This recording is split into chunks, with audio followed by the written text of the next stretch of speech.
ለቴክኖሎጂ ቅርብ የሆነ ሀገራዊ የመንግስት ስርዓት እንዲኖርና ያለፈውን ከቴክኖሎጂ የተነጠለ ዘመን ለማካካስ የመደመር መንግስት ውጤታማ ስራዎችን ሰርቷል። የነገው የሰው ልጅ የህይወት መስተጋብር ከሰው ሰራሽ አስተውሎት ጋር የተቆራኘ በመሆኑም የዓለምን የፈጠራ ፍጥነት በመከተል ኢትዮጵያም በተቋማቶቿ ውስጥ በአርቲፊሻል ኢንተለጀንስ አገልግሎት መስጠት ከጀመረች ሰነባብታለች። ዜጎች ምንዳቸው ትርፋቸው የሚለካው በተሳለጠ የፍትህ ማግኘት ብቃት ነው። ፍትህ በአንድ ቀን መገኘት ሲገባው በአንድ ወር ወይም በአንድ ዓመት የሚገኝ ከሆነ የዘገየ ፍትህ እንደ ፍትህ አይቆጠርም። መፍጠን አለበት። ለረጅም ጊዜ መንግስት ሲጠየቅ የነበረው አንዱ ጉዳይ የፈጠነና ንጹህ ፍትህ ማግኘት እንፈልጋለን ነው። እንግዲህ ቴክኖሎጂውን እርሻውን ለማዘመን፣ ኢንዱስትሪውን ለማዘመን፣ ቱሪዝሙን ለማሳለጥ፣ ከተማ ውስጥ ያሉ ስራዎች ለማዘመን ከዚህ አልፈን ደግሞ ገቢ የምንሰበስብበት፣ ንግድ የምናሳልጥበት፣ ፍትህ የምናመጣበት አድርገን መጠቀም ጀምረናል። ከዚህ አንጻር አርቲፊሻል ኢንተለጀንስ በጣም ከፍተኛ አስተዋጽኦ እያበረከተ ይገኛል። አጠቃላይ የችሎቱ ሂደት እንደምንመለከተው በዚህ በኩል ያለውን የተገልጋዩን እንቅስቃሴና ክርክር ያኛው ካሜራ ይቀርጻል። በዚህ በኩል ያለው ካሜራ ደግሞ ዳኞቹ የሚያከናውኑትን ድርጊት ይቀርጻል። ስለዚህ ሲቀረጽ በድምጽም በምስልም ነው የሚቀርጸው። ይሄ በድምጽና በምስል የተቀረጸው ያው ይሄ ሲስተም የአውቶማቲክ ትራንስክሪፕሽኑን የሚይዘው ሲስተም ወይም ደግሞ ድምጽን ወደ ጽሁፍ የሚቀይረውን መተግበሪያ የሚይዘው ሲስተም ነው የሚቀርጸው። ዳኞች የችሎት ሂደትን በእጅ መዘግቡ ነበር። ይህ ጊዜ የሚወስድ ስህተት የሚፈጥርና በተገልጋዩ ዘንድም አልፎ አልፎ ቅሬታን የሚፈጥር ነበር። አሁን ግን ንግግርን በቀጥታ ወደ ጽሁፍ የሚቀይረው በአርቲፊሻል ኢንተለጀንስ ኢንስቲትዩት የበለጸገው መተግበሪያ የችሎቱን ሙሉ ውሎ በድምጽም በምስልም ይመዘግባል። ወዲያው ወደ ጽሁፍ ይገለብጣል። ሰነዶች በቀላሉ ይገኛሉ። የፍርድ ሂደት ቀልጣፋ አድርጓል። ግልጽነትንም ጨምሯል።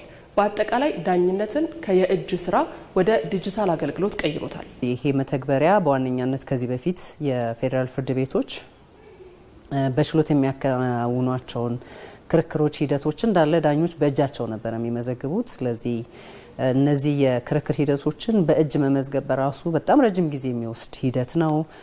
አልፎ አልፎ ደግሞ በጣም ረጃጅም ክርክሮችና የማስረጃ መስማት ሂደቶች ሲኖሩ ከዚህ በፊት እንጠቀምባቸው በነበሩ የድምጽ መቅረጫዎች እየተቀረጹ በባለሙያዎች ትራንስክራይበር በሚባሉ ባለሙያዎች በማኑዋል ነበር የሚገለበጡት እና በዚህ ሂደት ውስጥ ክርክሮች አንደኛ በጣም ረጅም ጊዜ ወስዱ ነበር። ከሱም አልፎ ደግሞ በተለያየ እንግዲህ የድምጽ መቅረጫዎች ይቀረጹ ስለነበረ የተቀረጹትም ገና ሳይገለበጡ ኮራፕት የመሆን የመጥፋት የመበላሸት ችግሮችም ያጋጥሙ ነበረ።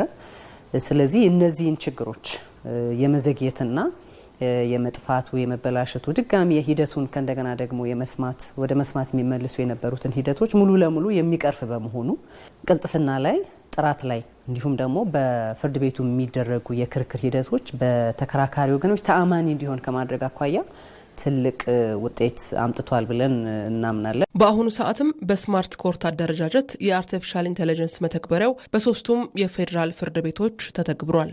በሶስቱም ፌዴራል ፍርድ ቤቶች ተተግብሯል። በጠቅላይ ፍርድ ቤቶች አጠቃላይ ባሉት ችሎቶች በሙሉ ኦሬዲ የስማርት ኮርት አደረጃጀትም ስለተዘረጋ ሁሉም ችሎቶች ላይ ይሄ መተግበሪያ ተግባራዊ ሆኖ እያንዳንዱ የችሎት የዕለት ተዕለት የችሎት ክርክሮች ወይም ደግሞ ሂደቶች በዚህ መተግበሪያ በድምጽ በምስል በድምጽና በምስል እንዲሁም አጠቃላይ ደግሞ በጽሁፍ ምንድነው በድምጽ የተቀረጸው በጽሁፍ ከተገለበጠ በኋላ ሪከርድ ማድረግ በሚቻልበት ሁኔታ ተተግብሯል።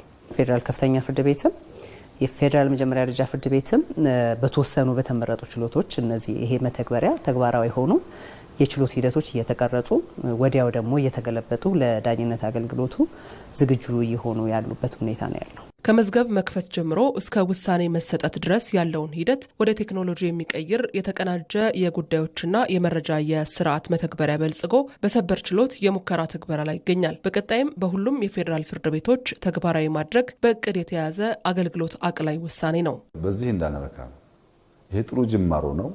አንደኛ ሁሉም ክልል መዳረስ አለበት፣ ሁሉም ከባቢ መዳረስ አለበት፣ ሁሉም ሰው ይሄን መጠቀም መቻል አለበት። ከጥቅም በኋላ ደግሞ ፍትህን ማጣጣም አለበት። ያ እስኪሆን ድረስ በጅምር ሳንረካ መልካም ጅማሮ ነው። በርትተን ሰርተን ወደሚቀጥለው ሌየር የምናሸጋግረው ከሆነ ኢትዮጵያ ውስጥ የምናስበውን ፍትህ ለማምጣት በእጅጉ የሚያግዝ አስደሳች ስራ ሆኖ አግኝቼዋለሁ።